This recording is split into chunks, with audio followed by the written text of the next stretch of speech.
রহমতের নবী কান্না করে সাহাবী ডাক দিয়া কয়, নবী গো, একটু আগেই তো আপনি আমাকে সান্ত্বনা দিলেন, কান্না থামাইতে বললেন, এখন কেন আপনি কান্না করেন? ও নবী, আপনি কেন কাঁদেন? নবী আমার কান্না কণ্ঠে জবাব দেয়, সাহাবী, তোমার মা বাবার কথা বলে বলে আমার মা বাবার কথা স্মরণ করে দিছ। আমিও তো তোর মতো একটা এতিম সন্তান, আমারও মা নাই বাবা নাই, বরংস আমি নবী কেমন এতিম সন্তান জানো? আমি কোনোদিন আমার বাবারে আমার দুই চোখে দেখি নাই। বাবা ডাকের মধ্যে যে কি মজা আমি নবী কোনোদিন জানি না, কারণ বাবারে জীবনে একটা বাবা বইলা ডাক দিতে পারি নাই। মায়ের গর্ভে থাকা অবস্থায় বাবা আমার এতিম বানায় দুনিয়া থেকে চিরবিদায়। হে সাহাবী, আমি বাবার আদর পাই নাই, কোনোদিন বাবার কোলে উঠতে পারি নাই। তুমি তো তোমার বাবারে দেখেছো, বাবার আদর পেয়েছ, আমি কোনোদিন আমার বাবারে দেখি নাই। বাবার একদিন বাবা বলে ডাকও দিতে পারি নাই। মাত্র 6 বছর বয়সে মা আমারে একা রেখে দুনিয়া থেকে চিরবিদায়। ওই 6 বছর বয়সের শিশু অবস্থায় আমার মা আমারে রেখে দুনিয়া থেকে চিরবিদায় হয়ে গেছে। কাফের মুশরিকেরা আমারে একা পায়া কত মারা মারছে, কত আঘাত করেছে। আবু জাহেল কত সময় আমার গাড়ির উপরে উটের নারী বুড়ি চাপায়া দিছে। মাঝে মধ্যে আমি নবীর খানায় কাবার সামনে আমি নবীর গলার মধ্যে কাপড় পেঁচাইয়া এত জোরে টান দিছে, আমি নবীর জিহ্বাটা বাহির হয়ে গেছে, আমি নবীর চেহারাটা রক্তে লাল বর্ণের হয়ে গেছে। আমি নবী তো এমন এতিম, এমন এতিম, 8 বছর বয়সে দাদা আব্দুল মুত্তালিব আমারে রাইখা একমাত্র অভিভাবক, তাও দুনিয়া থেকে বিদায়। এমন এতিম নবী আমার, পিতা মাতা নাই যে তাহার। এমন এতিম নবী আমার, পিতা মাতা নাই যে তাহার। তারপরেও কত মারা মারলো তারে বেঈমানে, নবী বিনে কে তরাবে পুলসিরাত মিজানে, নবী বিনে কে তরাবে পুলসিরাত মিজানে। চলো চলো চলো মুমিন চলো নবীর সন্ধানে, নবী বিনে কে তরাবে পুলসিরাত মিজানে, নবী বিনে কে তরাবে পুলসিরাত মিজানে। রহমতের নবী সাহাবীর সামনে কান্নার আওয়াজ। সাহাবী ডাক দেয়া কয়, নবী গো, সব কিছু সহ্য হয়, আপনার কষ্ট সহ্য হয় না। ও নবী, কান্না থামান। নবী আমার এবার সাহাবীর পিঠের মধ্যে হাত বুলাইয়া সাহাবীরে সান্ত্বনা দিয়া বলে, ও সাহাবী আমার, তোমার মতো এতিম সন্তান দুনিয়াতে যারা আছে, ওই এতিম সন্তানদের জন্য আল্লাহ পাক কিছু কাজ রেখেছে। দুনিয়ায় ওই এতিম সন্তানেরা যারা মাকে কবরে রাইখা, বাবারে কবরে রাইখা, মা বাবা হারানো দুঃখ নিয়া দুনিয়ার অন্তরে বসবাস করে, মার খেদমত করতে মন চায়, বাবার খেদমত করতে মন চায়, এমন এতিম সন্তানদের জন্য পয়গম্বর বলে আল্লাহ পাক 5টা কাজ নির্ধারণ করেছে। যেই সন্তান মায়ের খেদমত করতে চায়, বাবার খেদমত করতে চায়, কিন্তু মা বাবা নাই, ওই এতিম সন্তানদের জন্য আল্লাহ পাক 5টা কাজ নির্ধারণ করেছে। ওই 5টা কাজ দুনিয়ার সন্তানেরা করতে দেরি আছে, আল্লাহ পাক তার মনের আশা পূরণ করে, মা বাবার কবরের মধ্যে শান্তি পৌঁছাইতে দেরি নাই। কয়টা কাজ? কয়টা বলবো? কষ্ট হয় আপনাদের? ছেড়ে দিব? আরো কিছুক্ষণ শুনবেন ইনশাআল্লাহ? এক নম্বর নবী বলেন, এই সাহাবী, ওই সাহাবীর মাধ্যমে দুনিয়ার এতিম সন্তানদেরকে নবী আমার ওয়াজ করতেছে, নসিহত করতেছে, যারা নিজ হাতে মা বাবার কবরে দাফন করে রাখছে। ঈদের সময় কত সন্তান নতুন পোশাক পরে আইসা কান্না করে, আমাদের সাথে মুসাফা করে আর কান্না করে দোয়া চায়, হুজুর গত ঈদে বাবার সাথে একসাথে ঈদগাহে এসেছি, আজকে বাবা নাই। একসাথে সিন্নি পায়েস খেয়েছি, ঘুরতে গিয়েছি, আজকে বাবা নাই। কত ঈদের সময় সন্তান কান্না করে আর কয় আজকে নতুন পোশাক পরবো না। গত ঈদে বাবা আমার জন্য নতুন পোশাক এনেছে, আজকে আমার বাবা নাই। ওই সন্তান যারা মা হারায় বাবা হারায় এতিম হয়ে গেছেন, তাদের জন্য নবী বলে এক নম্বর কাজ, ওই সন্তানগুলো মা বাবার জন্য বেশি বেশি দোয়া করবে। কোন দোয়া? যেই দোয়াটা আল্লাহ পাক কোরআনে শিখায় দেয়, ওয়াকুর রাব্বিরহামহুমা কামা রাব্বায়ানি সগীরা। আল্লাহ কেন সন্তানকে মা বাবার জন্য দোয়া করা শিখাইব? কারণ আল্লাহ জানে দুনিয়ার সন্তানেরা মায়ের ব্যথা বাবার ব্যথা না বুঝলেও আল্লাহ পাক জানে একটা মা সন্তান নিয়ে কত কষ্ট করে, একটা বাবা সন্তান নিয়ে কত কষ্ট করে। 10 মাস 10 দিন একটা মা সন্তানটারে গর্ভে ধারণ করে, জীবিত একটা সন্তান মায়ের পেটের মধ্যে নাড়াচাড়া করে।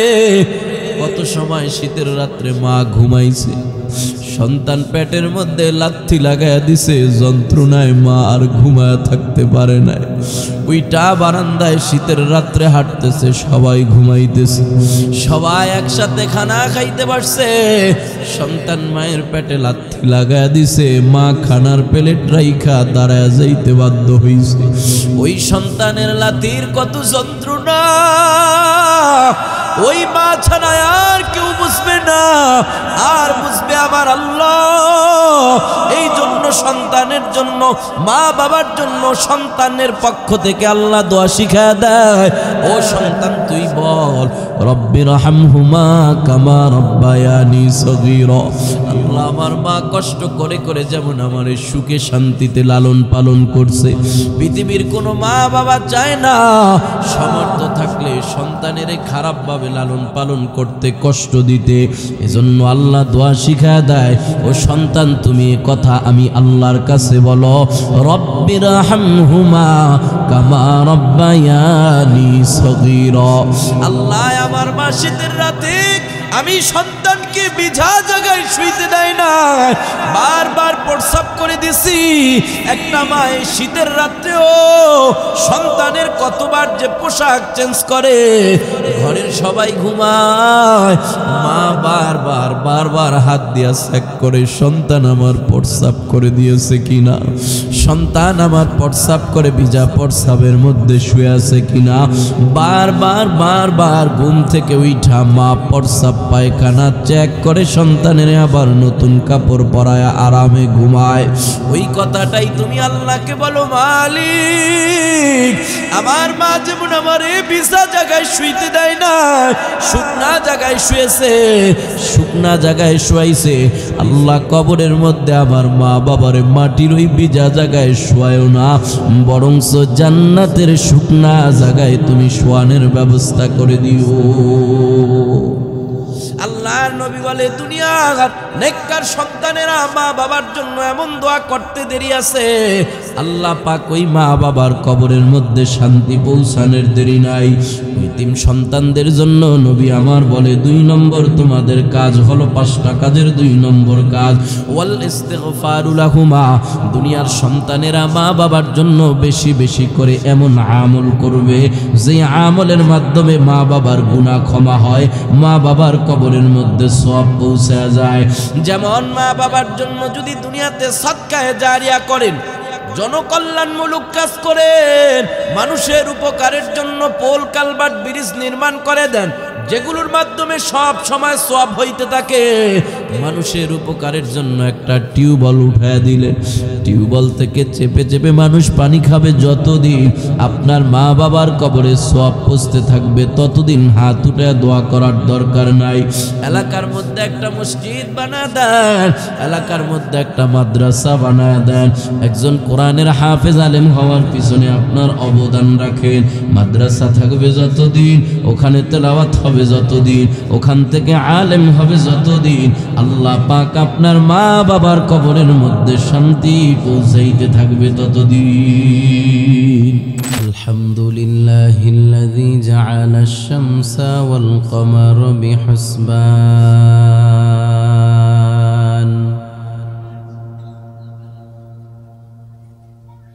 والنجم والشجر يسجدان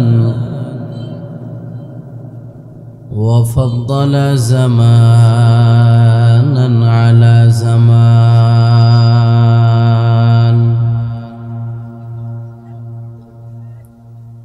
كما فضل مكانا على مكان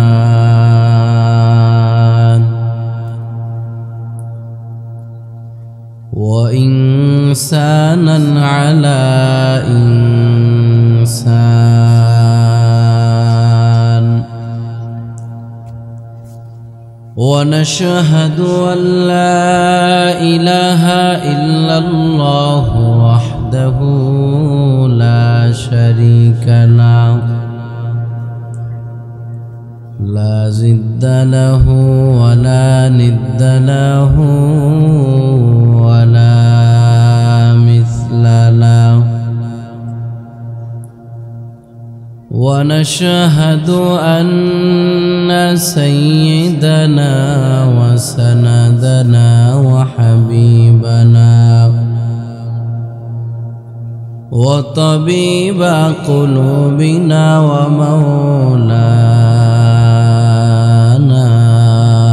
محمد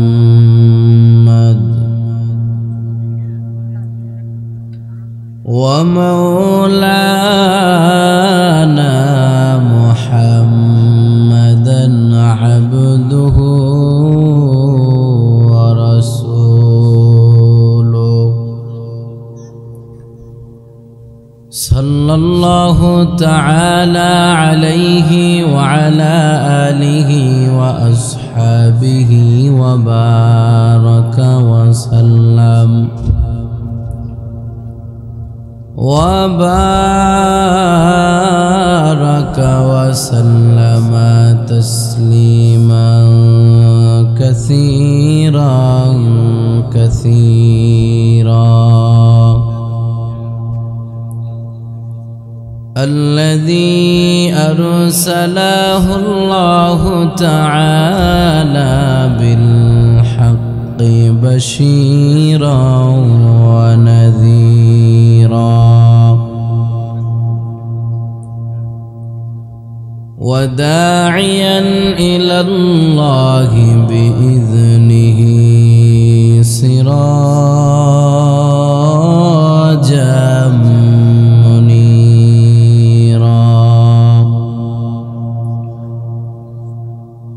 أما بعد فأعوذ بالله من الشيطان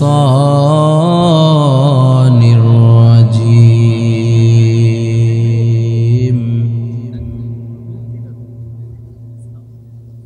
بسم الله الرحمن الرحيم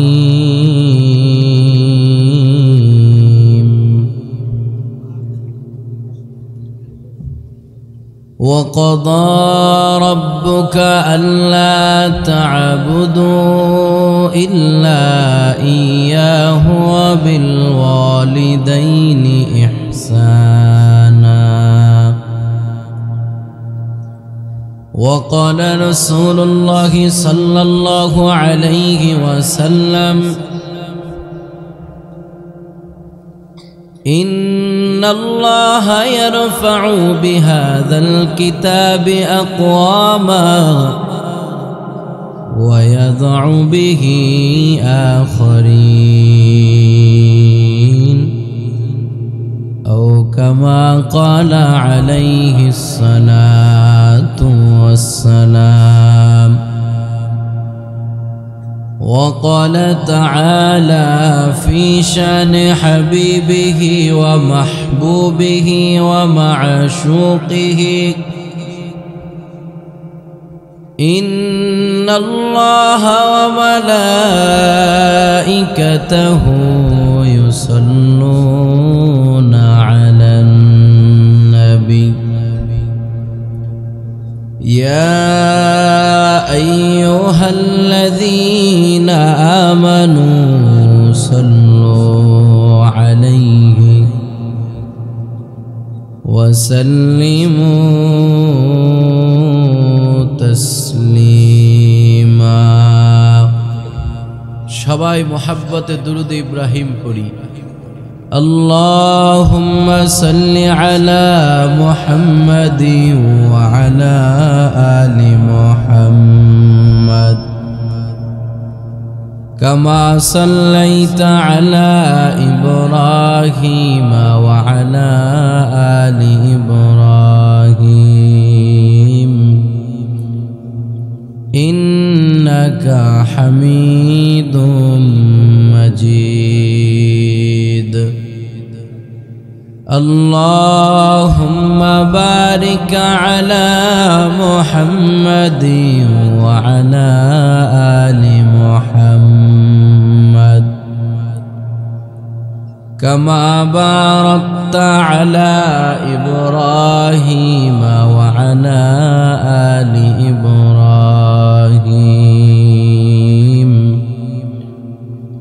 إنك حميد مجيد. بلغ العلا بكماله كشف الدجى بجماله حسنت جميع خصاله صلوا عليه وآله. صدق الله المولانا العظيم وصدق رسوله النبي الكريم ونحن على ذلك من الشاهدين والشاكرين والحمد لله رب العالمين.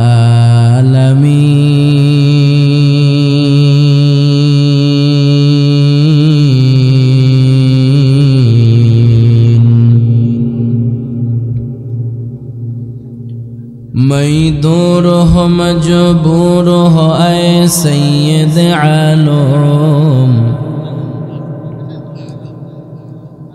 ميدور ہو مجبور ہو اے سید عالم دیدار دکھاتے نہیں آواز سنا دو دیدار دکھاتے نہیں آواز سنا دو میں صورت یوسف کو نہیں چاہنے والا قائس کے مانند نہیں میں عاشق لیلا قائس کے مانند نہیں میں عاشق لیلا میں عاشق مولا ہوں میرا عشق نرالا میں عاشق مولا ہوں میرا عشق نرالا یہ جملہ جہاں جس کی تجلی سے اجالا یہ جملہ جہاں جس کی تجلی سے اجالا اللہ বড় না ছোট তাহলে তাহলে আল্লাহ বড় হইলে আল্লাহু আকবারের আওয়াজটা বড় হবে না? তো জোরে বড় আওয়াজ দিয়া বলেন আল্লাহু আকবার। আরো জোরে, সবাই এখনো বলে না, আরো জোরে বলেন আল্লাহু আকবার। আল্লাহু আকবার মানে আমার আল্লাহ বড়। আল্লাহকে আপনি বড় বলে ঘোষণা দিল আমার আল্লাহ বড়, আর আপনি ঘোষণা না দিল আমার আল্লাহ বড়। তবে আল্লাহ বলে, ও নবী, দুনিয়ার মানুষের আপনি জানা দেন, দুনিয়ার মানুষেরা যদি আমি আল্লাহকে আল্লাহ বলে, আল্লাহু আকবার বলে, বড় বলে ঘোষণা দেয়, আমি আল্লাহ দুনিয়ার মানুষদের ইজ্জতটাকে দুনিয়া আখিরাত উভয় জায়গায় বড় বানায় দিব। তাহলে এই বলবেন কবে আল্লাহু আকবার? মরার পরে? মরার পরে না আগে? ওয়া'বুদ রাব্বাকা হাত্তা ইয়াতিয়াকাল ইয়াকিন।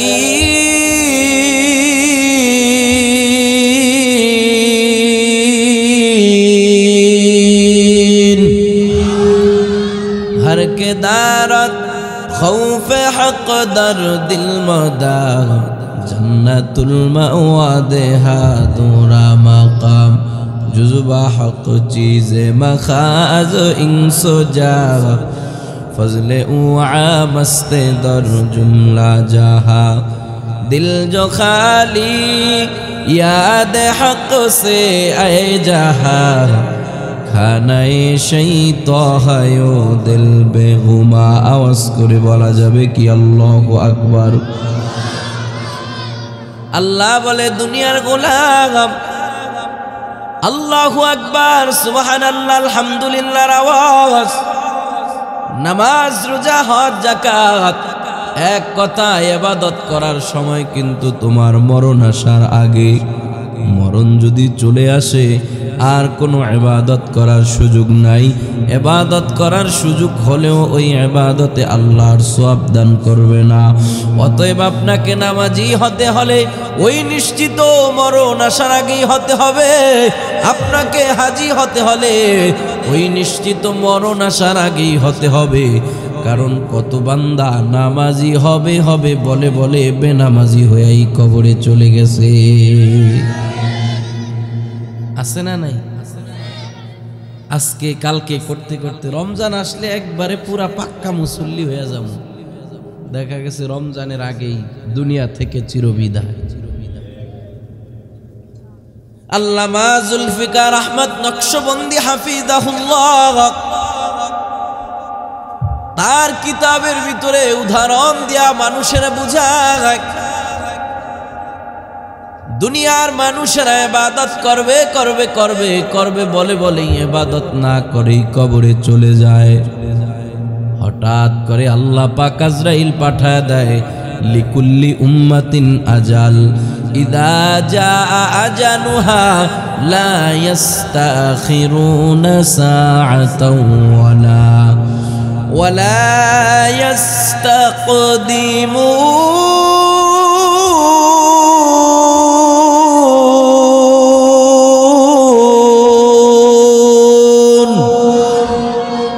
হঠাৎ করে একদিন আজরাইল সামনে দাঁড়া যায়। প্রত্যেকটা মানুষের জন্য নির্ধারিত একটা সময়, ওই নির্ধারিত সময়টা যখন চলে আসবে, আজরাইল সামনে দাঁড়ায় মৃত্যুর বিছানায় ধাক্কা মেরে ফালায় দিবে। সন্তানটারে বিয়ে দিছেন কি দেন নাই সেটা দেখবে না, আপনার বাড়িঘরের কাজটা শেষ করছেন কি করেন নাই সেটা দেখবে না। এমনকি আজরাইল যখন জান কবজ করে ফেলবে, ওই বান্দাটা এবার তাকে দেখবে আমল নামা বড় শূন্য, বান্দার আমলের খাতা বড় শূন্য। আল্লাহকে আফসোস করে বলবে, আল্লাহ আমাকে একটু সময় দেন না রে আল্লাহ।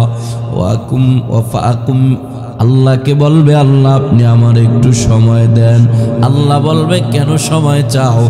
বলে, অনেক আমল নামা তো এখনো পর্যন্ত খালি আছে, টাকা পয়সা কামাই করছি কিন্তু দান করার সুযোগ নাই, দান করার সুযোগ পাই নাই, দান করার আগেই আমি কবরে চলে আসছি।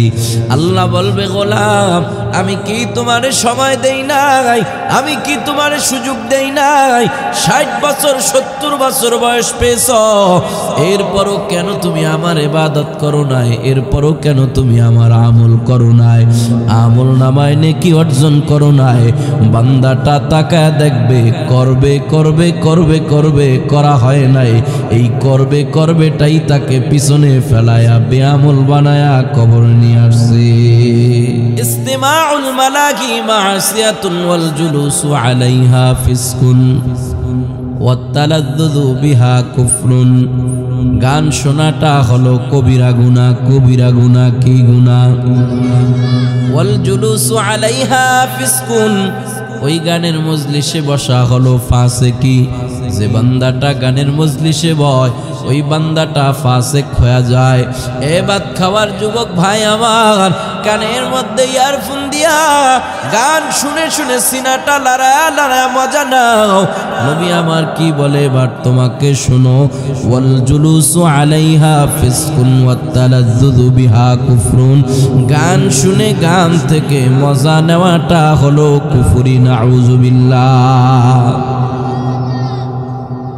কানের মধ্যে ইয়ারফোন দিয়া গান শুনতে শুনতে রাতের বেলা ঘুমাও। কত যুবক ওই গান শোনা অবস্থায় কবরে চলে যায়। আল্লাহর নবী বলে, ইন্নাকুম তাহইয়াউনা কামা তামুতুন। যেই মানুষটা দুনিয়াতে যেমন মরণ হয়, আখিরাতের ময়দানে আল্লাহর আদালতে তেমনি বান্দাটা দাঁড়ায় যায়। কানের মধ্যে ইয়ারফোন দিয়া রাতের বেলা গান শুনতে শুনতে ঘুমায়া গেলা। ফজরের সময় জানাজার নামাজের তোমার এলান, এই গান শোনা অবস্থায় তোমার মরণ হয়ে গেছে। নবীর হাদিস অনুযায়ী আল্লাহর দরবারে তোমার কানের মধ্যে ইয়ারফোন আর গান শোনা অবস্থায় উঠবা। একটা মানুষ যদি আল্লাহর দরবারে কানের মধ্যে ইয়ারফোন দেয়া গান শোনা অবস্থায় ওঠে, দক্ষিণ ভাত খাওয়ার মানুষ, আমি মুফতির ফতুয়া দেওয়ার দরকার নাই। যে বান্দাটা গুনাহ করা অবস্থায় আল্লাহর দরবারে হাজির হয়, ওই বান্দাটার ঠিকানা জান্নাত না জাহান্নাম আমার দরকার নাই। আপনারাই বলতে পারবেন ঠিক কিনা?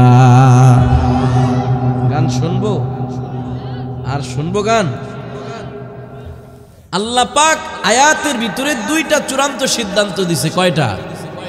আরো জোরে বলেন। এই সিদ্ধান্ত দুইটা সংক্ষেপে শুনে আমি আপনাদের কাছ থেকে বিদায় নিব ইনশাআল্লাহ। আল্লাহ বলেন, ওয়াকাযা রাব্বুকা আল্লা তা'বুদু ইল্লা ইয়্যাহ। ও বিশ্ববাসী মানব মণ্ডলী, আমি আল্লাহ পাকের 1 নম্বর চূড়ান্ত সিদ্ধান্ত হলো আল্লাহ তা'বুদু ইল্লা ইয়্যাহ। পৃথিবীর মানুষেরা কেবলমাত্র একমাত্র শুধুমাত্র ইবাদত করবে আমি আল্লাহর। কার? আরো জোরে বলেন। জমিন কার? আসমান কার? ইবাদত হবে কার? হুকুমত হবে কার? আইন চলবে কার? হাসাই।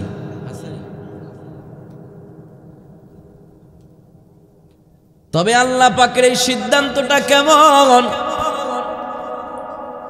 দুনিয়ার সিদ্ধান্তকে পরিবর্তন করার সুযোগ আছে। যেমন দুনিয়ার আদালতে একটা বিষয় রায় হয়ে গেলে উচ্চ আদালতে আপিল করে আবার রায় পরিবর্তন করা যায়। আল্লাহ বলে, দুনিয়ার গোলাম, আমি আল্লাহর সিদ্ধান্তটা এমন, আমি আল্লাহর সিদ্ধান্ত পরিবর্তন করার মতো আর কোনো কারো ক্ষমতা নাই, কারো সুযোগ নাই। আমি আল্লাহর সিদ্ধান্তটা চূড়ান্ত হয়ে গেছে। সিদ্ধান্তটা কি? আল্লাহ তা'বুদু ইল্লা ইয়্যাহ। দুনিয়াতে কেবলমাত্র একমাত্র ইবাদত হবে আমি আল্লাহর। বলেন কার? আল্লাহ ছাড়া কারো ইবাদত করা যাবে না। হে দক্ষিণ ভাত খাওয়ার মানুষ, কালিমা পড়ে মুসলমান হয়েছেন, লা ইলাহা ইল্লাল্লাহ লা মা'বুদা ইল্লাল্লাহ, আল্লাহ ছাড়া ইবাদতের যোগ্য কেউ নাই, আল্লাহ ছাড়া ইবাদতের উপযুক্ত কেউ নাই। একমাত্র আল্লাহর ইবাদত করা লাগবে। কেন আল্লাহ পাকের ইবাদত করব?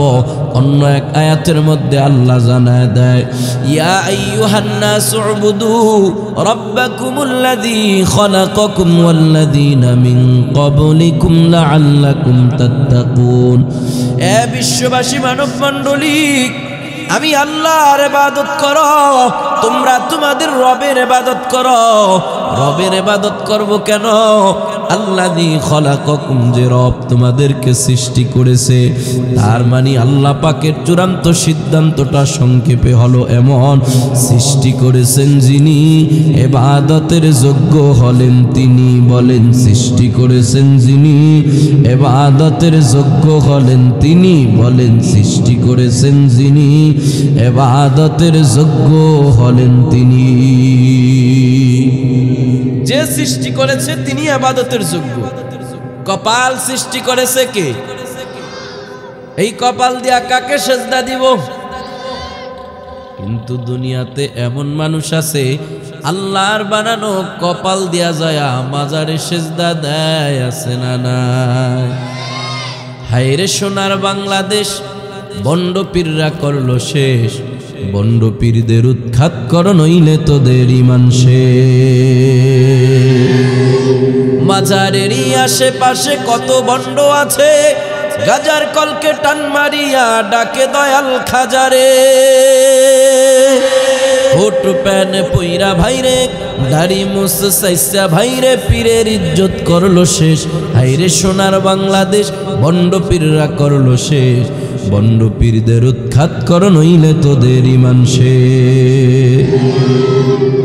কত পীর এই দেশে, পীরের বিরুদ্ধে বলি না, সহি পীর যারা তাদের কাছে যাবেন, তাদের কাছে বায়াত হবে। কিন্তু যে পীর শিরকের আখড়া খুলে নিয়েছে, দরবারকে শিরকের আড্ডাখানা বানাইছে, সেজদা নেয়, এমন পীরের কাছে যাওয়া যাবে না। ঠিক কিনা বলে? বাংলাদেশে খালি দেখবেন বাবা আর বাবা। হিন্দুরা নিয়ে গেছে খালি মা, কালী মা, দুর্গা মা, সরস্বতী মা, ওই মা সেই মা, আছে না নাই? আর মুসলমানের খালি বাবা আর বাবা। হ্যাঁ, তালা বাবা, খাতা বাবা, ল্যাংটাও বলে বাবা। ওই দিন মাহফিলে গেছি যশোর, ওখানে যায় সাইনবোর্ড দেখতেছি, টং টং শাহ বাবার মাজার। কি বাবা? টং টং শাহ বাবা। আল্লাহ হেফাজত করুক, জোরে বলে না আমি।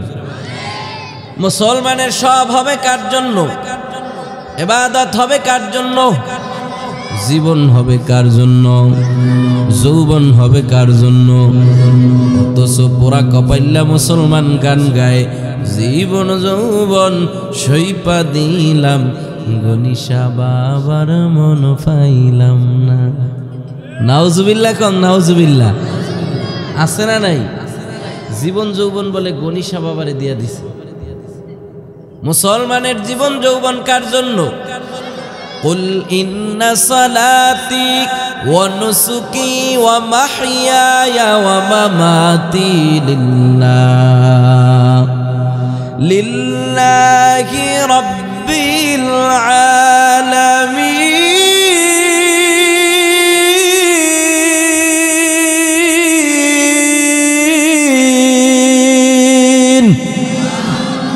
মুসলমানি বুয়াদ গর্দন নেহাদা, হিনানে খুদ বদস্তে খাজাদাদান, গরবা সুরত আদমি ইনসাবুদে, আহমদ অবু জাহলো হামিক সাবুদে। আওয়াজ করে বলেন আল্লাহু আকবার। আল্লাহ পাকের এক নম্বর চূড়ান্ত সিদ্ধান্ত, আল্লাহ বলে আল্লাহ তা'বুদু ইল্লা ইয়া, আমি আল্লাহ ছাড়া অন্য কারো ইবাদত করা যাবে না। ভাত খাওয়ার মুসলমান জিজ্ঞাসা করতে পারেন হুজুর আল্লাহ পাকের ইবাদত করব কয়দিন? আল্লাহ বলে ওয়া'বুদ রাব্বাকা হাত্তা ইয়াতিয়াকাল ইয়াকিন, আমি আল্লাহর ইবাদত করবা কয়দিন? তোমার জীবন আছে যতদিন আল্লাহ পাকের ইবাদত করবা ততদিন। এমন না 60 বছর বয়স পাইছেন 40 বছর আল্লাহ পাকের ইবাদত করবেন আর 20 বছর মাজারে যায় গাজা টানবেন, এমনটার সুযোগ নাই। আল্লাহ বলে তোমার জীবন আছে যতদিন আমি আল্লাহর ইবাদত করবা। বুঝে আসছে? 1 নম্বর সিদ্ধান্তটা কি বুঝে আসছে? আল্লাহ ছাড়া কারো ইবাদত করা যাবে না। কয়দিন আল্লাহর ইবাদত করব? জীবন যতদিন আছে ততদিন আল্লাহ পাকের ইবাদত করব। এবার আল্লাহ পাকের 2 নম্বর চূড়ান্ত সিদ্ধান্তটা ভালো করে শুনেন। আল্লাহ বলে ওয়াবিল ওয়ালিদাইনি ইহসানা, আমি আল্লাহর আগের সিদ্ধান্তটা যেমন কঠিন এই সিদ্ধান্তটাও তেমন কঠিন। আগের সিদ্ধান্ত পরিবর্তন করার যেমন সুযোগ নাই, দ্বিতীয় সিদ্ধান্তটাও পরিবর্তন করার সুযোগ নাই। আমি আল্লাহর দ্বিতীয় চূড়ান্ত সিদ্ধান্ত হলো ওয়াবিল ওয়ালিদাইনি ইহসানা, দুনিয়ার সমস্ত সন্তানেরা পিতা মাতার সাথে শুধুমাত্র কেবলমাত্র ভালো আচরণ করবে, খারাপ আচরণ করতে পারবে না। সিদ্ধান্তটা জোরে বলেন কার? 1 নম্বর আল্লাহ পাকের সিদ্ধান্ত, আল্লাহ ছাড়া যেমন কারো ইবাদত করা যাবে না। 2 নম্বর সিদ্ধান্ত, মা বাবার সাথে সন্তানেরা ভালো আচরণ ছাড়া খারাপ আচরণ করতে পারবে না। 1 নম্বর সিদ্ধান্ত, আল্লাহ পাকের ইবাদত করব কয়দিন? আল্লাহ বলে 2 নম্বর সিদ্ধান্তটা 1 নম্বর সিদ্ধান্তর মতোই। আল্লাহ পাকের ইবাদত করবা কয়দিন? জীবন আছে যতদিন। দুনিয়ার সন্তানেরা মা বাবার সাথে ভালো আচরণ করবে কয়দিন? আল্লাহ বলে জীবন আছে যতদিন মা বাবার সাথে ভালো আচরণ করবা ততদিন। ছোটবেলা মায়ের খেদমত করেছো, এখন বড় হয়ে গেছো, মুফতি হয়ে গেছো, বক্তা হয়ে গেছো, এখন বড় অফিসার হয়ে গেছো, বড় এডুকেটেড পারসন হয়ে গেছো, এখন কি আর মা বাবার খেদমত করা লাগবে না? না না না না, আল্লাহ বলে তোমার জীবন আছে যতদিন মা বাবার সাথে ভালো আচরণ করবা ততদিন। এবার তুমি যত বড় কিছুই হও না কেন, তোমার জীবন থাকা পর্যন্ত মা বাবার সাথে খারাপ আচরণ নয়, ভালো আচরণ করতে হবে। সিদ্ধান্ত কার? কিন্তু আফসোস আর পরিতাপের বিষয়, গ্রামের বাঁকে বাঁকে দেখা যায় কত নাফরমান সন্তান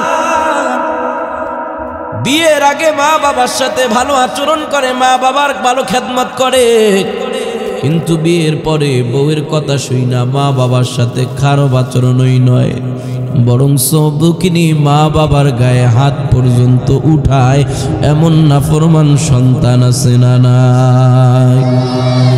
ও ভাত খাওয়ার মুসলমান যুবক, এ সন্তানেরা ভালো করে শুনেন, নবী আমার কি বলে জানেন? হুমা জান্নাতুকা ওয়া হুমা নারুকা, মা বাবা তোমার জান্নাত, মা বাবা তোমার জাহান্নাম। মন যদি চায় মা বাবার খেদমত করে জান্নাত কামাই করে নাও, মন যদি চায় তাহলে মা বাবার সাথে খারাপ আচরণ করে জাহান্নাম কামাই করে নাও। কারণ রিদার রব্বি ফি রিদাল ওয়ালিদি ওয়া সাখাতার রব্বি ফি সাখাতাল ওয়ালিদি, মায়ের সন্তুষ্টির মধ্যে আল্লাহর সন্তুষ্টি, মা বাবার অসন্তুষ্টির মধ্যে আল্লাহ পাকের অসন্তুষ্টি। দুনিয়ার মা যদি তোমার প্রতি রাগ হয়ে যায়, গুসা হয়ে যায়, ওই আসমানের আরশের মালিক তোমার প্রতি গুসা হয়ে যাবে। দুনিয়ার মা বাবা যদি তোমার প্রতি সন্তুষ্ট হয়ে যায়, আরশের মালিকও তোমার প্রতি সন্তুষ্ট হয়ে যাবে। এজন্য ভাত খাওয়ার যুবক ভাই আমার, এ বৃদ্ধ বাবা আমার, মা বাবা যাদের আছে, আল্লাহ পাকের 2 নম্বর চূড়ান্ত সিদ্ধান্তরে সন্তান সন্তান, মা বাবার সাথে খারাপ আচরণ করা যাবে না। অনেক সন্তান পণ্ডিত চালাক ডাক দেয়া বলে, হুজুর মা বাবা যদি আমাদের সাথে খারাপ আচরণ করে তাইলেও কি মা বাবার সাথে খারাপ আচরণ করা যাবে না?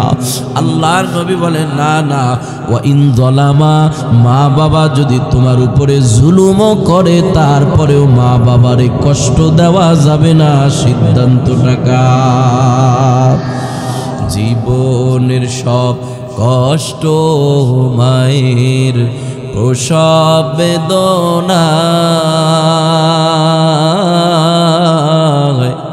সাত আসমান সাত জমিন তখন মায়েরই মাথায়। এমন মায়েরে কেমনে আজি, এমন মায়েরে কেমনে আজি যাব যে ভুলিয়া। ও আমার প্রাণের মা, মা গো মা, কোথায় গেলাম মোরে ছাড়িয়া। জনম দুঃখী এতিম আমি, চায় না কেহ ফিরিয়া। মা নাই যার, বাবা নাই যার, কি সম্পদ হারাইছে ওই সন্তানের কাছে জিজ্ঞাসা করো রে মুমিন। মা বাবা যে দুনিয়াতে কত বড় সম্পদ, মা হারাইলে আর মা পাবা না, বাবা হারাইলে আর বাবা পাবা না। সব জিনিসের দুই হয়, সব জিনিসের দুই হয়, মা বাবার দুই হয় না। আপন মা বাবার আর দুই হয় না, আপন মা বাবার আর বিকল্প হয় না। এজন্য যেই সন্তান মা হারাইছে, যেই সন্তান বাবা হারাইছে, ওরাই বুঝতে পারে মা হারানো আর বাবা হারানোর ব্যথা। আল্লাহ তাআলা বলে, সাবধান এ দুনিয়ার সন্তানেরা, আমি আল্লাহর 2 নম্বর চূড়ান্ত সিদ্ধান্ত, মা বাবার সাথে কোনোদিন ভালো আচরণ ছাড়া খারাপ আচরণ করতে পারবা না। আল্লাহ কতদিন মা বাবার সাথে ভালো আচরণ করব? আল্লাহ বলে, তোমার জীবন আছে যতদিন মা বাবার সাথে ভালো আচরণ করবা ততদিন। এবার কোন সন্তান যদি বলে, হুজুর আপনার এই বয়ান শুই না, এখন যদি বাড়িতে যাই আমি আমল করতে চাই, আপনি তো বলেছেন আমার জীবন আছে যতদিন মা বাবার সাথে ভালো আচরণ করব ততদিন, মা বাবার খেদমত করব ততদিন। আপনার এই বয়ান শুই না, এখন আমি বাড়িতে যদি আমল করতে চাই, বাড়িতে যায় দেখবো আমার মা নাই, বাড়িতে যায় দেখবো আমার বাবা নাই। অনেক এতিম সন্তানই হয়তো মজলিসে আছেন যাদের মা নাই, বাবা নাই। নিজ হাতে মা বাবারে কোন সন্তান জানি ওই কবরে দাফন করে রেখেছে। এই ময়দানে যদি এমন সন্তান থাকে, হুজুর আমার মা নাই, বাবা নাই, আমি কেমনে আপনার এই কথার উপরে আমল করব? আমি কেমনে মা বাবার খেদমত করব? মা আমার, বাবা আমার কবরের জমিনে যা ঘুমায়। আপনার মতো এতিম সন্তান একজন নবীর সাহাবী নবীর দরবারে যা হাজির হয়ে গেছে। নবী গো, আমি একটা কথা আপনার কাছে জিজ্ঞাসা করতে চাই। নবী আমার বলে, বলো না রে সাহাবী, কি কথা তুমি জানতে চাও? নবী আমার অনুমতি দেওয়ার পর নবীর সাহাবী এবার শুধু কান্না করতেছে, চোখ দিয়ে দরদর করে পানি ঝরতেছে। নবী আমার ডাক দেয়া কয়, সাহাবী কি জানতে চাও আগে জানো, তারপরে কান্না করো। কেন কান্না করো? কি জানতে চাও আগে নবীরে বলো। নবীর সাহাবী কান্না পাকা কণ্ঠে নবীরে জানা দেয়, মানুষেরা যদি বিদায় নিয়ে কবরে চলে যায়, ওই কবরের মানুষগুলাকে দুনিয়া থেকে কোনো রান্না বান্না করে খাবার পাঠানোর সুযোগ আসেনি। আল্লাহর নবী বলে, সাহাবী এমন একটা অবলা প্রশ্ন কেন করলা, এমন কথা কেন জানতে চাইলা? নবীর সাহাবী কান্না বাঁকা কণ্ঠে কয়, নবী গো, আমি একটা এতিম সন্তান, আমার মা নাই, বাবা নাই, তবে আমার মা বাবার কষ্টগুলো আমি নিজ চোখে দেখেছি। আমার মা ইহুদির বাড়িতে কাজ করে করে আমারে বড় করেছে। ইহুদির বাড়িতে কাজ করে সামান্য যে খাবার পাইতো ওই খাবার দিয়া খাবার খাওয়ায় আমারে লালন পালন করেছে। ও নবী, আমাদের ঘরের মধ্যে প্রচন্ড রকমের অভাব ছিল, তিনজনের ভালো করে খাবারের জোগাড় হতো না। আব্বা আম্মা আমি সহ তিনজনের খাবার প্রতিদিন জোগাড় হইতো না। কিন্তু আমি তাকায় দেখেছি আমার মা বাবা না খায় আমারে খাওয়ায় খাওয়ায় লালন পালন করেছে। ও পয়গম্বর, আজকে আল্লাহ পাক আমারে অনেক সম্পদ দিয়েছে, আল্লাহ পাক আমারে অনেক টাকা পয়সার মালিক বানাইছে গো নবী। আমার টাকা পয়সা আছে, এখন আমার একটু মন চায় যে মা বাবা কষ্ট করে করে আমারে বড় করেছে, আমার জন্য মানুষের বাড়িতে কাজ করেছে, ইহুদির বাগানে কাজ করেছে, আমার মন চায় আমার ওই মা বাবার একটু ভালো কিছু রান্না করে খাওয়াই। যেই মা বাবা ঈদের দিন আমার জন্য পায়েস সিন্নি রান্না করে বসে থাকত। ও পয়গম্বর, ঈদ আসলে মন চায় বাবার একটা লুঙ্গি কিনে দেয়, মাকে একটা কাপড় কিনে দেয়। কিন্তু আফসোস আর পরিতাপের বিষয় হলো নবী, আমার ওই জনম দুঃখিনী মা বাবা কবরের জমিনে যায় ঘুমায়। আমি চাইলো কেন আমার মাকে খাওয়াইতে পারি না, আমি চাইলো আমার বাবারে খাওয়াইতে পারি না, একটা লুঙ্গি কাপড় কিনে দিতে পারি না। এমন কথা শোনার পর নবীর চক্ষু দিয়া দর দর করে পানি পড়ে। রহমতের নবী কান্না করে। সাহাবী ডাক দিয়া কয়, নবী গো, একটু আগেই তো আপনি আমাকে সান্ত্বনা দিলেন, কান্না থামাইতে বললেন, এখন কেন আপনি কান্না করেন? ও নবী, আপনি কেন কাঁদেন? নবী আমার কান্না কণ্ঠে জবাব দেয়, সাহাবী, তোমার মা বাবার কথা বলে বলে আমার মা বাবার কথা স্মরণ করে দিছ। আমিও তো তোর মতো একটা এতিম সন্তান, আমারও মা নাই বাবা নাই, বরংস আমি নবী কেমন এতিম সন্তান জানো? আমি কোনোদিন আমার বাবারে আমার দুই চোখে দেখি নাই। বাবা ডাকের মধ্যে যে কি মজা আমি নবী কোনোদিন জানি না, কারণ বাবারে জীবনে একটা বাবা বইলা ডাক দিতে পারি নাই। মায়ের গর্ভে থাকা অবস্থায় বাবা আমার এতিম বানায় দুনিয়া থেকে চিরবিদায়। হে সাহাবী, আমি বাবার আদর পাই নাই, কোনোদিন বাবার কোলে উঠতে পারি নাই।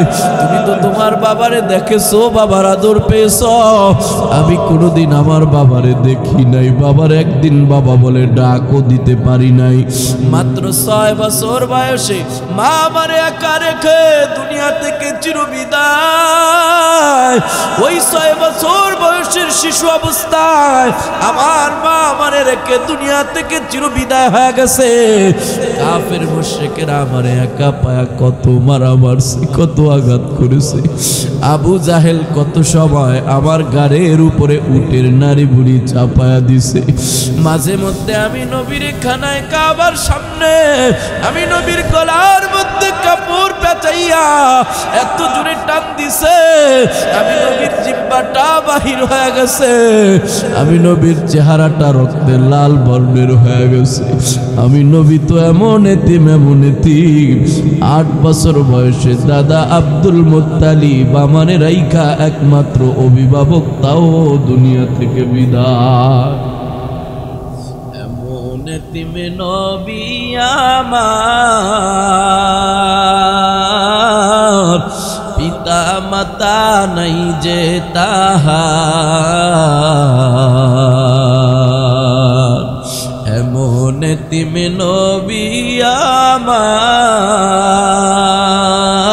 আমার, পিতা মাতা নাই যে তাহার। তারপরেও কত মারা মারলো তারে বেঈমানে, নবী বিনে কে তরাবে পুলসিরাত মিজানে, নবী বিনে কে তরাবে পুলসিরাত মিজানে। চলো চলো চলো মুমিন চলো নবীর সন্ধানে, নবী বিনে কে তরাবে পুলসিরাত মিজানে, নবী বিনে কে তরাবে পুলসিরাত মিজানে। রহমতের নবী সাহাবীর সামনে কান্নার আওয়াজ। সাহাবী ডাক দেয়া কয়, নবী গো, সব কিছু সহ্য হয়, আপনার কষ্ট সহ্য হয় না। ও নবী, কান্না থামান। নবী আমার এবার সাহাবীর পিঠের মধ্যে হাত বুলাইয়া সাহাবীরে সান্ত্বনা দিয়া বলে, ও সাহাবী আমার, তোমার মতো এতিম সন্তান দুনিয়াতে যারা আছে, ওই এতিম সন্তানদের জন্য আল্লাহ পাক কিছু কাজ রেখেছে। দুনিয়ায় ওই এতিম সন্তানেরা যারা মাকে কবরে রাইখা, বাবারে কবরে রাইখা, মা বাবা হারানো দুঃখ নিয়া দুনিয়ার অন্তরে বসবাস করে, মার খেদমত করতে মন চায়, বাবার খেদমত করতে মন চায়, এমন এতিম সন্তানদের জন্য পয়গম্বর বলে আল্লাহ পাক 5টা কাজ নির্ধারণ করেছে। যেই সন্তান মায়ের খেদমত করতে চায়, বাবার খেদমত করতে চায়, কিন্তু মা বাবা নাই, ওই এতিম সন্তানদের জন্য আল্লাহ পাক 5টা কাজ নির্ধারণ করেছে। ওই 5টা কাজ দুনিয়ার সন্তানেরা করতে দেরি আছে, আল্লাহ পাক তার মনের আশা পূরণ করে, মা বাবার কবরের মধ্যে শান্তি পৌঁছাইতে দেরি নাই। কয়টা কাজ? কয়টা বলবো? কষ্ট হয় আপনাদের? ছেড়ে দিব? আরো কিছুক্ষণ শুনবেন ইনশাআল্লাহ। 1 নম্বর, নবী বলেন, এই সাহাবী, ওই সাহাবীর মাধ্যমে দুনিয়ার এতিম সন্তানদেরকে নবী আমার ওয়াজ করতেছে, নসিহত করতেছে, যারা নিজ হাতে মা বাবার কবরে দাফন করে রাখছে। ঈদের সময় কত সন্তান নতুন পোশাক পরে আইসা কান্না করে, আমাদের সাথে মুসাফা করে আর কান্না করে দোয়া চায়, হুজুর গত ঈদে বাবার সাথে একসাথে ঈদগাহে এসেছি, আজকে বাবা নাই, একসাথে সিন্নি পায়েস খেয়েছি, ঘুরতে গিয়েছি, আজকে বাবা নাই। কত ঈদের সময় সন্তান কান্না করে আর কয়, আজকে নতুন পোশাক পরবো না, গত ঈদে বাবা আমার জন্য নতুন পোশাক এনেছে, আজকে আমার বাবা নাই। ওই সন্তান যারা মা হারা, বাবা হারা, এতিম হয়ে গেছেন, তাদের জন্য নবী বলে 1 নম্বর কাজ, ওই সন্তানগুলো মা বাবার জন্য বেশি বেশি দোয়া করবে। কোন দোয়া? যেই দোয়াটা আল্লাহ পাক কোরআনে শিখায় দেয়, ওয়াকুর রব্বিরহামহুমা কামা রাব্বায়ানি সগীরা। আল্লাহ কেন সন্তানকে মা বাবার জন্য দোয়া করা শিখাইব? কারণ আল্লাহ জানে দুনিয়ার সন্তানেরা মায়ের ব্যথা, বাবার ব্যথা না বুঝলেও আল্লাহ পাক জানে একটা মা সন্তান নিয়ে কত কষ্ট করে, একটা বাবা সন্তান নিয়ে কত কষ্ট করে। 10 মাস 10 দিন একটা মা সন্তানটারে গর্ভে ধারণ করে, জীবিত একটা সন্তান মায়ের পেটের মধ্যে নাড়াচাড়া করে। কত সময় শীতের রাত্রে মা ঘুমাইছে, সন্তান পেটের মধ্যে লাথি লাগাইয়া দিছে, যন্ত্রণায় মা আর ঘুমায়া থাকতে পারে না।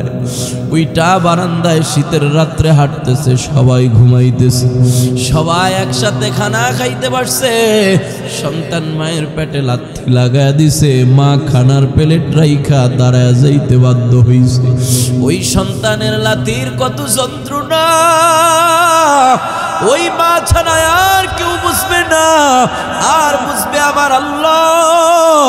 এই জন্য সন্তানের জন্য, মা বাবার জন্য সন্তানের পক্ষ থেকে আল্লাহ দোয়া শিখায় দেয়, ও সন্তান তুই বল রব্বিরহামহুমা কামা রাব্বায়ানি সগীরা।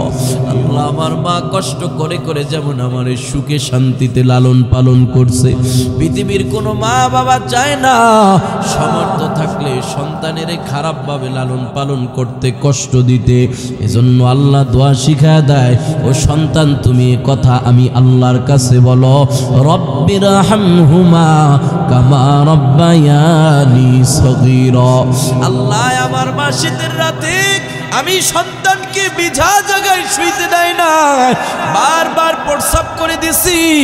একটা মা এই শীতের রাত্রেও সন্তানের কতবার যে পোশাক চেঞ্জ করে, ঘরের সবাই ঘুমায়, মা বারবার বারবার হাত দিয়া চেক করে সন্তান আমার প্রস্রাব করে দিয়েছে কিনা, সন্তান আমার প্রস্রাব করে ভিজা প্রস্রাবের মধ্যে শুয়ে আছে কিনা। বারবার বারবার ঘুম থেকে উঠা মা প্রস্রাব পায়খানা চেক করে সন্তানের আবার নতুন কাপড় পরায় আরামে ঘুমায়। ওই কথাটাই তুমি আল্লাহকে বলো, মালিক আমার মা যেমন আমার এই ভিজা জায়গায় শুইতে দেয় না, শুকনা জায়গায় শুয়েছে, শুকনা জায়গায় শুয়াইছে। আল্লাহ কবরের মধ্যে আমার মা বাবারে মাটির ওই ভিজা জায়গায় শোয়ায়ও না, বরঞ্চ জান্নাতের শুকনা জায়গায় তুমি শোয়ানোর ব্যবস্থা করে দিও।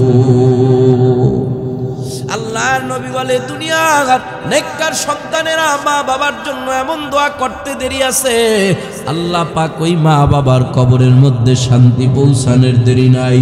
এতিম সন্তানদের জন্য নবী আমার বলে, 2 নম্বর তোমাদের কাজ হলো, 5টা কাজের 2 নম্বর কাজ ওয়াল ইস্তিগফারু লাহুমা। দুনিয়ার সন্তানেরা মা বাবার জন্য বেশি বেশি করে এমন আমল করবে যে আমলের মাধ্যমে মা বাবার গুনাহ ক্ষমা হয়, মা বাবার কবরের মধ্যে সওয়াব পৌঁছে যায়। যেমন মা বাবার জন্য যদি দুনিয়াতে সাদকায়ে জারিয়া করেন, জনকল্যাণমূলক কাজ করেন, মানুষের উপকারের জন্য পোল কালভার্ট ব্রিজ নির্মাণ করে দেন, যেগুলোর মাধ্যমে সব সময় সওয়াব হইতে থাকে। মানুষের উপকারের জন্য একটা টিউবওয়েল উঠায় দিলে, টিউবওয়েল থেকে চেপে চেপে মানুষ পানি খাবে, যতদিন আপনার মা বাবার কবরে সওয়াব পৌঁছতে থাকবে ততদিন হাত উঠায় দোয়া করার দরকার নাই। এলাকার মধ্যে একটা মসজিদ বানায় দেন, এলাকার মধ্যে একটা মাদ্রাসা বানায় দেন, একজন কোরআনের হাফেজ আলেম হওয়ার পিছনে আপনার অবদান রাখেন। মাদ্রাসা থাকবে যতদিন, ওখানে তেলাওয়াত হবে যতদিন, ওখান থেকে আলেম হবে যতদিন, আল্লাহ পাক আপনার মা বাবার কবরের মধ্যে শান্তি পৌঁছাইতে থাকবে ততদিন। আমি যেই মাদ্রাসা থেকে লেখাপড়া করেছি, যেখান থেকে আমার লেখাপড়া শুরু হয়েছে, ওই বরিশাল জেলার মুলাদি থানার চট্টিগ্রি এলাকা একটা মাদ্রাসা আছে, যেখান থেকে আমার হাতে খড়ি শুরু হয়। সব বক্তা, সব আলেম কোনো না কোনো দক্ষিণ বাদ খাওয়া ব্যাপারী বাড়ি নুরানি হাফিজিয়া মতো মাদ্রাসার মতো মাদ্রাসা থেকেই পড়ালেখা শুরু করে, পরে যায় বড় বড় মাদ্রাসায় পড়ে। আমার ওই মাদ্রাসা যেই জায়গায় আমার লেখাপড়া শুরু হয়, ওই মাদ্রাসায় এখন 2 দিন ব্যাপী মাহফিল হয়। প্রত্যেক বছর 2 দিন ব্যাপী মাহফিলের একদিন মাহফিলের প্রধান বক্তার বয়ানটা আমি করি। কোনো এক বছর বয়ান শেষ করার পর একজন মুরব্বী আইসা সামনে দাঁড়ায় গেছে, ডাক দেয়া বলে, বাজান চিনছনি আমাকে? আমি কে চিনছনি? বললাম, বাজান আপনাকে চিনি না, তবে চেহারাটা পরিচিত পরিচিত মনে হয়, মনে হয় কোনো সময় আপনাকে কখনো কোন জায়গায় দেখছি।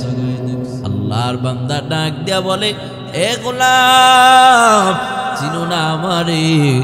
কোনো এক সময় আমি তোমার একটু উপকার করেছিলাম। কি উপকার করেছেন বাজার? আমাদের কওমি মাদ্রাসার লেখাপড়ার ফাইনাল পরীক্ষা মূলত শবে বরাতের আগেই শেষ হয়ে যায়, শবে বরাতের পরে বন্ধ হয়ে যায়। ওই বন্ধের সময় সব ছাত্ররা কাপড় চোপড় গুছাইতেছে বাড়ির জন্য, কিন্তু ওই বছর আমি পরীক্ষার ফি দিতে পারি নাই। এজন্য হুজুররা আমাকে চাপ দিয়া টাকা বের করার জন্য ভাবছে আমার কাছে টাকা আছে, হয়তো আমি দেই না। আমি বলছি পরীক্ষার ফি দিতে পারি নাই। হুজুর বলছে পরীক্ষার ফি না দিতে পারলে তোমার ছুটিও নাই, বাড়িতেও যেতে পারবা না। তখন ছোট মানুষ, সব ছাত্ররা বাড়িতে চলে যাবে, আমি বুঝি যাইতে পারবো না। এই মনের দুঃখে মাদ্রাসার মসজিদে যায় কান্না আরম্ভ করেছে। মসজিদটা ছিল রাস্তার পাশে, একটা লোক তখন ওই রাস্তার পার দিয়া যাইতেছে। ওই লোকটা ডাক দেয়া কয়, এ মাদ্রাসার তালিবে ইলম ছাত্র, আজকে না তোমাদের মাদ্রাসা ছুটি? সব ছাত্ররা ব্যাগ গুছাইতেছে বাড়ি যাওয়ার জন্য, তুমি কেন এখনো এখানে বসে বসে কান্না করো? আমি বলছি কাকা পরীক্ষার ফি দিতে পারি নাই বলে আমার ছুটি নাই। ওই বান্দাটা পকেট থেকে ওই সময় 40টা টাকা বের করে দিয়েছে আমার পরীক্ষার ফি। যাও যাও পরীক্ষার ফি দিয়া তুমি বাড়িতে চলে যাও। ওই মুরব্বী বয়ান থেকে নামার পর ডাক দিয়া বলে ওই যে তোমার 40 টাকা পরীক্ষার ফি দিয়া বাড়িতে যাওয়ার ব্যবস্থা করে দিছে এক বুড়ো, ওই বুড়োটাই হইলাম আমি সেই বুড়ো যেই বুড়ো তোমার 40 টাকা পরীক্ষার ফি দিয়া তোমার একটু উপকার করেছি। সাথে সাথে আমি গলার মধ্যে বুকের মধ্যে জড়ায়া ধরে বললাম বাজার। ওই সময় শুধু 40টা টাকা দিছে, না জানি 40টা আমলের ফ্যাক্টরি খুলে ফেলেছেন। আপনার এই 40 টাকা আমার আলেম আর বক্তা হওয়ার পিছনে অবদান থাকার কারণে আজকে আল্লাহ পাক আপনাদের দোয়ায় বাংলাদেশের 64 জেলায় ঘুরায় প্রতিটা দিন মাহফিল করি। একটা মানুষও যদি আমার বয়ান শুনে জান্নাতি হয়ে যায়, আমাকে রেখে জান্নাতে যেতে পারবে না। আমার এই আলেম আর বক্তা হওয়ার পিছনে যেহেতু আপনার 40টা টাকা অবদান আছে, আপনাকে ছাড়াও আমি জান্নাতে যেতে পারবো না।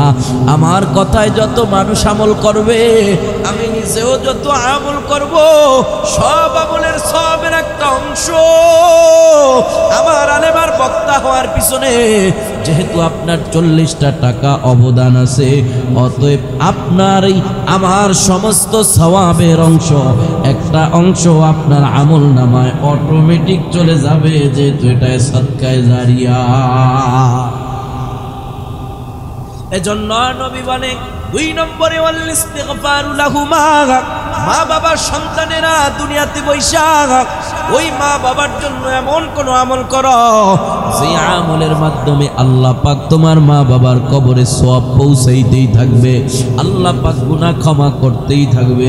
এই জন্য এলাকার মধ্যে অনেক এতিম সন্তান এই জায়গায় যারা আছেন, মা নাই বাবা নাই, কারো মা নাই কারো বাবা নাই, আমি যদি একটু কষ্ট করে হাত উঠায় দেখতে চাই এই মজলিসে কোন সন্তানের মা নাই বাবা নাই, অথবা মা বাবা দুইজনই নাই, কারো একজন নাই অথবা কারো দুইজন নাই, একটু হাতটা উঠাইয়া কষ্ট করে কি আমাকে দেখাইবেননি মজলিসে কার মা নাই কার বাবা নাই, কার মা নাই কারো বাবা নাই, কারো মা নাই কারো বাবা নাই। ওই যে দেখেন হাত উঠায় চোখের পানি ছাইরা দিছে, খাবার খাওয়ায় আজকে বলে হুজুর আমার বাবার জন্য মায়ের জন্য একটু দোয়া করে দিন। বললাম কেন আপনার মা বাবা অসুস্থ? চোখের পানি ছাইরা দিয়া কই না এ হুজুর আমি মা হারা বাবা হারা এতিম সন্তান, আমার এতিম সন্তান, আমি একজন এতিম সন্তান, মা বাবারে বহুদিন আগে হারায় পালাইছি, একটু দোয়া করেন আল্লাহ যেন মা বাবার কবরে শান্তির ব্যবস্থা করে দেয়। এইভাবে যারা এতিম আছেন আল্লাহর নবী বলেন ওয়াল ইস্তিগফারু লাহুমা, এতিম সন্তানেরা দুনিয়াতে বৈশা আমার মায়ের জন্য বাবার জন্য, তোমার মায়ের জন্য তোমার বাবার জন্য সদকা করো, দান করো, নেক আমল করো। তুমি সদকা আর দান করতে দেরি আছে, আল্লাহ পাক তোমার মা বাবার কবরের মধ্যে শান্তি পৌঁছাইতে দেরি নাই। সুবহানাল্লাহ।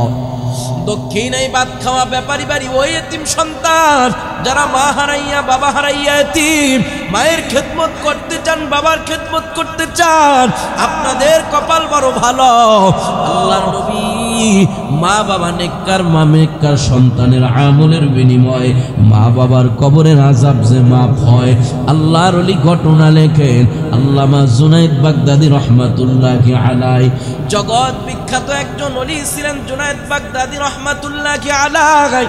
একদিন রাতের বেলা ঘুমাইতেছে, হঠাৎ করে তাকায় দেখে তার কবরস্থানের মধ্যে, এলাকার কবরস্থানের মধ্যে সমস্ত কবরবাসী ঘুমায়, একটা মানুষ শুধু কবরের মধ্যে দাঁড়ায় হাউমাউ করে চিৎকার করতেছে।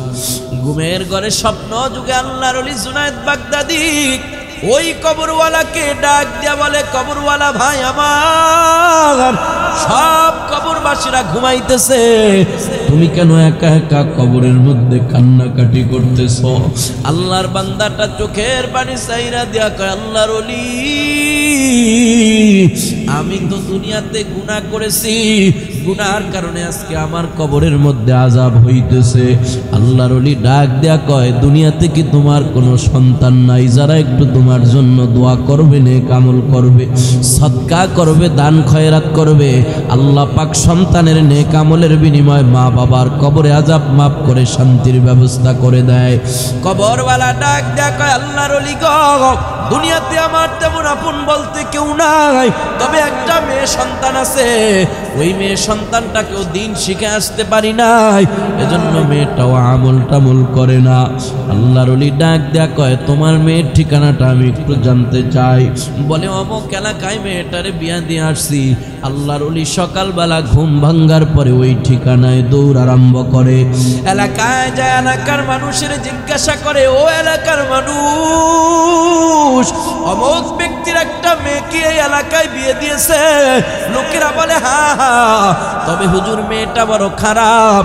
ওই মেয়েটার কথা আপনি কেন জানতে চান? আল্লাহর ওলি বলে, মেয়েটা খারাপ না ভালো আমার জানার দরকার নাই, তবে তার ঠিকানাটা চাই। বলে, ওই কবর ওই যে দেখা যায় নদীর পার, ওই নদীর পাড়ের মধ্যে মেয়েটা গেছে গোসল করার জন্য। আল্লাহর ওলি জুনায়েদ বাগদাদী রহমাতুল্লাহি আলাইহি নদীর পাড়ে যায়, পর্দার সাথে মেয়েটাকে ডাক দিয়া সালাম দিয়া বলে, আম্মা জান, অমুক এলাকার কবরস্থানে কি তোমার বাবাকে দাফন করে রেখেছ? মেয়েটা ডাক দেয়া কয়, হ্যাঁ হ্যাঁ, ওই কবরস্থানে অনেক দিন আগে আমার বাবার কবর হয়েছে। আল্লাহর ওলি জুনায়েদ বাগদাদী ডাক দেয়া কয়, আম্মা জান, আমি দুই চোখে দেখেছি তোমার বাবার কবরের বড় খারাপ হালত, তোমার বাবা কবরের মধ্যে শাস্তিতে আছে, করো খারাপ অবস্থা। একটু যদি বাবার জন্য আমল করতা, নেক আমল করতা, দান সদকা করতা, দান খয়রাত করতা, আল্লাহ পাক সন্তানের নেক আমলের বিনিময়ে মা বাবার কবরে আযাব মাফ করে শান্তির ব্যবস্থা করে দিত। মেয়েটা খারাপ বিদায় মেয়েটা বলে, জান জান, আমাকে নসিহত করার দরকার নাই, আমার বাবা কবরে চলে গেছে, খোঁজ খবর নেওয়ার দরকার নাই, আমি আমাকে নিয়ে ব্যস্ত আছি। এমনটা বলে নদীর ঘাট থেকে পানি নিয়ে আল্লাহর ওলি জুনায়েদ বাগদাদীর গায়ে মেরে দেয়। জুনায়েদ বাগদাদী সরে যায়, পানিগুলো নিচে পড়ে যায়। আল্লাহর ওলি রাতের বেলা যা ঘুমায়, আগের দিনের মতো আবারও স্বপ্ন দেখতে পায়। গত রাত্রে যেই বান্দাটা কবরের মধ্যে হাউমাউ করে কান্না করেছে, আজকে কবরের সবাই ঘুমাইতেছে, ওই মানুষটা কবরের মধ্যে আর হাউমাউ করে চিৎকার করে না, বরংস আনন্দে খুশিতে কবরের মধ্যে আজকে মুসকে মুসকে হাসতেছে। আল্লাহর ওলি জুনায়েদ বাগদাদী ডাক দেয়া কয়, কবরওয়ালা ভাই আমার, তুমি তো বলেছো দুনিয়াতে তোমার একটা মেয়ে ছাড়া আপন বলতে আর কেউ নাই, আমি তোমার মেয়েকে নসিহত করলাম, রিকোয়েস্ট করলাম তোমার জন্য নেক আমল করতে, মেয়েটা তো আমাকে তাড়ায় দিল। আল্লাহর বান্দা ডাক দেয়া কয়, হুজুর, এ আল্লাহর ওলি গো, আমার মেয়েটা রাগ করে আপনার গায়ে কি পানি মেরেছিল? বলে, হ্যাঁ হ্যাঁ, তোমার মেয়েটা পানি মারছে। বলে, ওই পানি মারাটাই আমার নাজাতের উসিলা হয়ে গেছে। আমার মেয়েটা আপনার গায়ে পানি মারছে, পানিটা আপনার গায়ে পড়ে না, কিন্তু পানিটা নিচে পড়ে গেছে। ওই জায়গায় একটা পিপিলিকার গর্ত ছিল, ওই গর্তের মধ্যে একটা পিপিলিকা আটকানো ছিল। পানির পিপাসার কারণে ওই পিপিলিকার কলিজাটা ফেটে যাওয়ার উপক্রম। এইটা হা করে তাকাই আছে, একটুনি পানি পান করতে পারে, বড় কষ্টে ওই গর্তের মধ্যে পিপিলিকা হা করে তাকায় রয়। আমার মেয়ে পানি মারার সাথে সাথে একটা ফোঁটা পানি যায় গর্তের ভিতরে পড়ে, আর পিপিলিকাটা পানি পান করতে পায়। পানি পান করার সাথে সাথে পিপিলিকাটা দোয়া করে, আল্লাহ, মৃত্যু নামক মুসিবত থেকে যে আমারে বাঁচাইছে, পানি পান না করলে হয়তো আমার মরণ হয়ে যাইত, যে আমার এত বড় মুসিবত থেকে বাঁচাইছে, আল্লাহ তার আত্মীয় স্বজন তাকেও তুমি মুসিবত থেকে বাঁচা দাও। আমার মেয়ের একটা অনিচ্ছা সত্ত্বেও ভালো কাজের মাধ্যমে পিপিলিকার দোয়াটা কবুল করে আল্লাহ পাক তার আত্মীয় হিসাবে আমি সবচাইতে বড় বিপদে আছি। আল্লাহ পাক আমার মেয়ের অনিচ্ছা সত্ত্বেও ভালো কাজের মাধ্যমে আমার কবরের আযাব মাফ করে আল্লাহ কবরের মধ্যে শান্তির ব্যবস্থা করে দিয়েছে।